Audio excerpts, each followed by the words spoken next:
kemampuan bayar yang sound and clear untuk ini. Ke masing-masing unit keuangan. Saya beri kesempatan kepada Pak Haris. Baik, terima kasih pimpinan, yang terhormat pimpinan dan rekan-rekan anggota Komisi 11, yang terhormat Pak Menteri Keuangan, Pak Purbaya, beserta jajaran para wakil menteri dan sekjen, beserta seluruh jajarannya. Nah, ini pertama-tama selamat Pak. Ya, 2 hari jadi menteri, sekaligus 2 hari Bapak jadi orang yang paling viral seluruh Indonesia. Ya.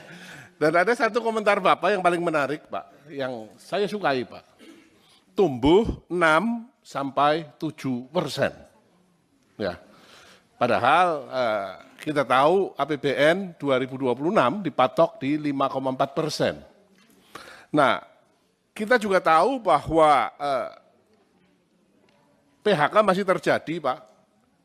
Pengangguran walaupun turun, ya, masih terasa di masyarakat, angka kemiskinan juga walaupun turun, masyarakat daya belinya masih susah, defisit APBN 2,48%, itu harus dijaga ketat, utang jatuh tempo tahun ini cukup tinggi, dan juga tekanan internasional juga belum terlalu positif.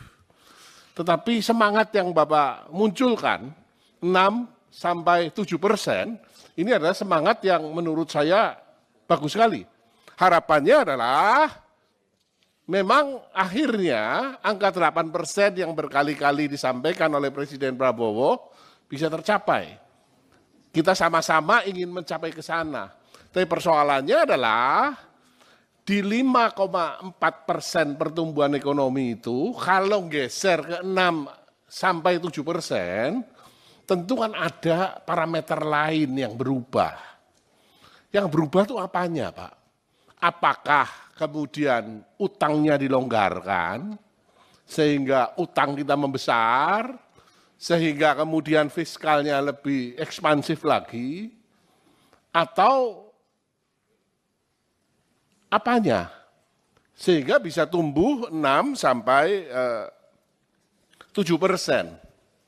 Dan kira-kira itu akan tercapai kapan Pak? 6-7% ini. Karena jangan sampai nanti harapan, karena Bapak juga mengatakan dalam 3 bulan akan cerah sekali, rasanya harapan kita semua Pak. Tapi persoalannya adalah apa yang dirubah dibandingkan dengan Menteri Keuangan yang lama, sehingga bisa akseleratif ke 6-7%. Ya, ini yang pertama Pak. Yang kedua mengenai utang Pak. Ya, kita tahu Pak bahwa defisit kita itu kan sudah selama ini cukup ketat dijagain Pak. Apakah ada wacana untuk kemudian dilonggarkan?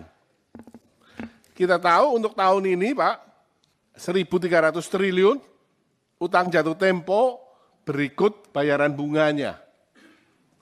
Ya. Nah, saya terus terang bertanya-tanya terus Pak.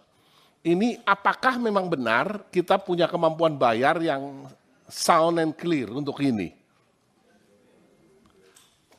Dan untuk tahun depan kira-kira seperti apa Pak? Jangan sampai terjadi default. Saya yakin kalau Pak Purbaya dengan segala macam pengalaman yang Bapak sudah miliki sebelumnya, dengan didukung oleh para wamen yang luar biasa, dan seluruh jajaran Eselon 1 Kementerian Keuangan yang sudah teruji, harapannya sama-sama Pak, kita bisa mencapai dan membuat Indonesia menjadi lebih baik. Terima kasih. Dikomplain katanya Pak, MBG tadi ya, penyerapan pajaknya rendah. Saya tanya sama teman-teman keuangan, gimana monitoringnya? Ya dia bilang bagus-bagus saja, tapi ternyata enggak, jelek. Loh, terus kita apain? Ya nggak tahu. Saya bilang begini, ya udah, nanti sebulan sekali kita akan jumpa pers dengan kepala MBG. Nanti kalau penyerapannya jelek, dia suruh jelasin ke publik, saya di sebelahnya. Dan program-program yang lain yang lambat itu akan saya sisir. Saya kan baru hari ketiga dan rapat. Udah keburu rapat di sini, jadi belum lihat detail seperti apa. Tapi kami akan sisir. Bagian-bagian lambat kami percepat. Caranya gimana? Ya, kalau mereka nggak bisa nyusun anggaran atau nyusun program kerjanya atau pengajuan anggarannya, kami akan kirim orang ke sana supaya jalannya cepat dan kita akan monitor on regular basis supaya anggaran yang banyak tadi, yang kalau lihat anggaran kan sama aja kan dari tahun ke tahun, gitu-gitu aja tuh nggak ada dampaknya, 5-5 aja, karena penyerapannya nggak dimonitor. Dulu pernah ada UKP 4 memonitor itu pun nggak jalan sempurna, karena UKP 4 terlalu jauh. Saya nggak tahu, harusnya tugas Pak Manan sekali, tapi saya nggak tahu. Kalau saya boleh kerjakan, saya akan kerjakan itu supaya memastikan betul-betul penyerapan anggaran bisa jalan. Dan tadi uang yang udah utang kita yang sudah kita keluarkan itu betul-betul bermanfaat buat ekonomi. Dari situ kenapa saya tadi bisa 6%? Si Purbaya sok tahu katanya bisa 6%. Orang-orang bilang sok tahu lo katanya. Di luar bilang gitu, sok pinter. Saya bilang kamu sombong katanya. Tapi ini udah berdasarkan pengalaman selama ini. Kalau saya balikkan, saya lihat aja zamannya Pak SBY 6% private. Zaman Jokowi pemerintah 5%. Kalau kita gabungkan gimana? Pasti di atas itu. Itu adalah langkah simpel saja yang mungkin nggak terlalu panjang untuk bisa kita lihat dampaknya.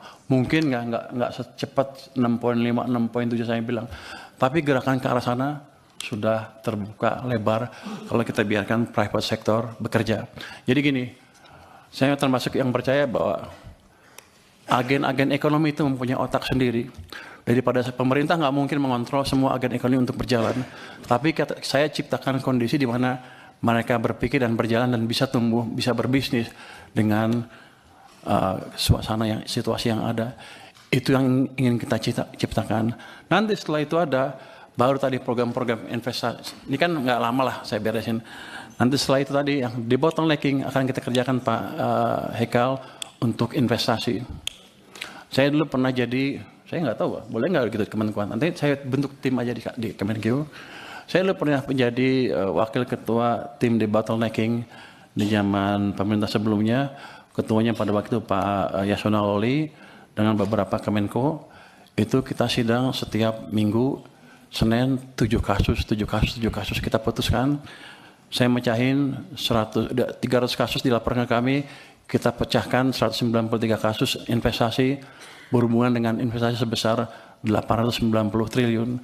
Jadi saya pikir saya udah kira-kira ngerti deh, kira-kira bisa memperkirakan deh di mana bottlenecking, di mana hambatan yang kita hadapi dan gimana cara memecahkannya. Itu bukan tugas Kementerian Keuangan, tapi kalau boleh nanti saya bentuk tim aja di Kementerian Keuangan. Kalau yang lain tidak mau, tapi mungkin saya usulkan ke kementerian yang lain, Menko dan lain-lain untuk membuat itu lagi. Jadi Pak Purbaya, kalau masih ada pertanyaan tadi, karena kita masih ada rapat lagi. Okay. Tadi itu sebenarnya kita rapat pengantar, Pak. Jadi itu pengantar. Jadi menurut saya yang lainnya nanti dijawab tertulis. Yeah. Kita akhiri rapat siang hari ini. Tertulis atau langsung oleh dirjen terkait. Ya, nanti dirjen terkait pada saat kita rapat di satker Bapak membahas anggaran. Dijawab oleh satker Bapak. Terus kemudian ada poin-poin penting tadi yang disampaikan oleh Pak Dolvi. Saya ingatkan kepada satker mengenai KPI. Pak Dolvi ini konsisten sejak awal